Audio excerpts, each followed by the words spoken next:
Yeah, I'll react to that, sure. Hey guys, what's up? Me, Jim, here, back to another reaction video. If you're not subscribed to the channel, my name's Connor. Hello, nice to meet you. I like to learn about YouTube. I like to learn about history through YouTube recommendations. Join the Discord, help create that community, the watering hole around history. That's the main goal. Love to have you pull up a chair, the more the merrier. Now, let's get into it. Marshall Ney is still with us. He's chilling. Let's get into it. Why does Belgium exist? I'm not sure. Let's do it. Original video at the top of the description below. Link to the Discord right below that. History Matters. I've reacted to like 50 of theirs, probably more. You know how much I love their channel. Let's do it. Belgium. It's a country which often has to justify its own existence. It'd be so funny if it just ended right there. All right. We're good. Okay.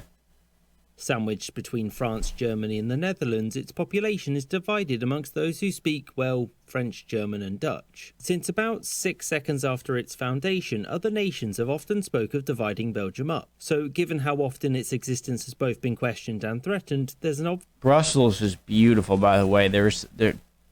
I've only been there once, and we were just kind of passing through. We stayed a night, I think, but just the old buildings, and they're so tall and close together. All right. Off topic. Dutch. Since about 6 seconds after its foundation, other nations have often spoke of dividing Belgium up. So given how often its existence has both been questioned and threatened, there's an obvious question to answer. Why does Belgium exist? The first thing to answer is how Belgium came into existence in the first place. After the Napoleonic Wars, Europe was a drastically changed continent, and one of the major changes that occurred was that the Austrian Netherlands was incorporated into the brand new United Kingdom of the Netherlands. King William I of the Netherlands was a Protestant who had little interest in preserving the rights of the South's Catholic residents. He used much of the South's industrialised economy to fund the North, and he was also a bit of a despot. This was obviously a problem, and in 1830, when riots broke out, talk soon turned to secession. William tried to crush the revolt, but many troops in the south quickly defected. William needed help, and so he asked the Great Powers for assistance. And the Great Powers did help, but they helped the south and recognised the new country's independence, and the new country was called Belgium. Recognition of independence was done by Great Powers for assistance.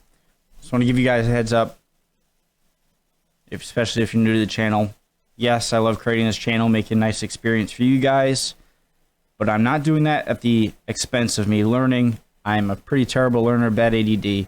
I will not hesitate to backtrack a few seconds if I need to. I want to make sure I understand. And the Great Powers did help. Deal with it. Them needed help, and so he asked the Great Powers for assistance. And the Great Powers did help, but they helped the South and recognised the new country's independence, and the new country was called Belgium. Recognition of independence was done on one condition. It had to be a monarchy, because none of that republicanism stuff, absolutely not. The Belgians would finally have a king that would represent them, a local, a Catholic, and a man who wouldn't try to expand the power of the monarchy and become a despot. Instead, they got Leopold I, a German-speaking Protestant who quickly expanded the power of the monarchy, but you know, 0 out of 3 isn't bad. Don't we all? Even with Leopold, Belgium expanded the power of the monarchy, but you know, 0 out of 3 isn't bad. Even with Leopold, Belgium had come out ahead, given that at the London conference France had proposed that Belgium be divided between its neighbours. This was the Talleyrand plan and was rejected by the British because France can't have nice things had been British foreign policy for over 400 years at this point, and that wasn't going to change anytime soon. Also to Britain, Belgium was seen as an important buffer state that would limit the scale of any future Franco-Prussian war, in theory. William I didn't accept Belgian independence and so invaded in 1831, but the French came to the Belgians' aid and sent the Dutch packing. In 1830, future Franco-Prussian war, in theory. William I didn't accept Belgian independence and so invaded in 1831, but the French came to the Belgians' aid and sent the Dutch packing. In 1839, William accepted Belgian independence and the Netherlands would never again try to reclaim the south, which now included this land from Luxembourg. And it was also in this year that Britain guaranteed Belgian neutrality.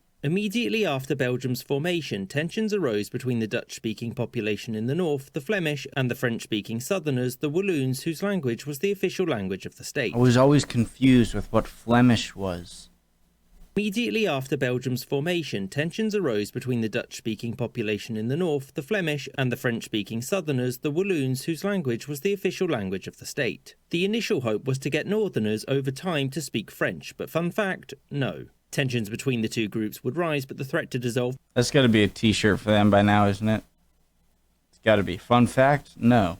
to speak French, but fun fact, no. Tensions between the two groups Pay would attention, rise, but Nay. the threat to dissolve Belgium never went anywhere since both peoples largely saw I have to unity. shut Two up. groups would rise, but the threat to dissolve Belgium never went anywhere since both peoples largely saw unity within Belgium as better than the alternatives. So what about any future threats? Finding out why Belgium exists in the first place isn't the same as asking why it still exists. And the fledgling nation wasn't without its concerns. French and German leaders coveted parts of Belgium in the late 19th and early 20th centuries, but the British guarantee and a fear of upsetting the balance of power stopped any action. It wasn't until World War I that the second tangible threat to Belgium's existence occurred when German troops crossed into the country in order to get to France. Germany occupied most of the country, and after the war, the plan was for these areas to be annexed into Germany, and these areas would become a rump state under a new monarchy. Towards the end of the war, Germany made a concession on these demands and would respect Belgian independence so long as it was split into two nations, the Northern Flemish one being aligned with Germany, who would gain Antwerp. This never happened because, obviously, and Germany eventually lost the war. Belgium then got to sit at the winners' table and was even given this territory from Germany. Although at first Belgium had made much larger demands, because it wanted to annex Luxembourg and to take territory from the neutral Dutch, since apparently Belgium holds a grudge. The last threat to Belgian existence came during World War II when it was conquered. It was originally administered as a single unit along with a chunk of northern France, but Hitler had very little in the way of concrete plans. The Belgian collaborators had hoped for Belgium to be split like this, with Flanders being merged with the Netherlands. Yet Germany was unwilling and unable to do this since it was busy losing the war. In late 1944, Germany then formally annexed Belgium, a plan which had one snag: it had already been liberated, and so that's not how that works. No other nation would threaten Belgium. It's really interesting how, you know, a place like this with such divided languages along pretty solid borders, it seems, next to the nations that speak those languages, you would think there'd be a lot of cause from both outside and in to want to not be a single nation with a bunch of divided kind of cultures and languages. And that's kind of makes this even more interesting, honestly. It had already been liberated, and so that's not how that works. No other nation would threaten Belgian existence thereafter, and all attempts to split the state would from then on be internal in nature. Belgium's existence is actually quite remarkable, given that it spent one of the most dangerous periods in European history sandwiched between two nations that really liked annexing things. In the end, the Belgian people would join the club of Poland, Czech Republic,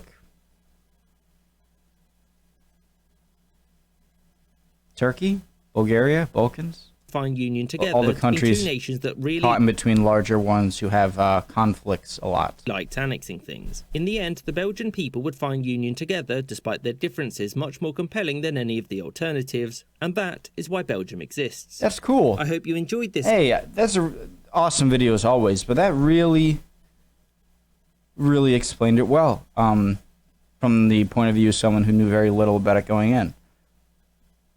Very interesting. I thought maybe, like I said just a little bit earlier than from now, that the language barriers and probably national identities would make them want to just become part of the states that are right next to them that share the language, but they stay together and they prefer to stay together. That's interesting. Alrighty. Next video soon. Thanks for making the video. History matters. Hope you guys are doing well. If you're not doing well, hope you're good soon. Emotions are fickle. Alrighty, till next time. See you guys.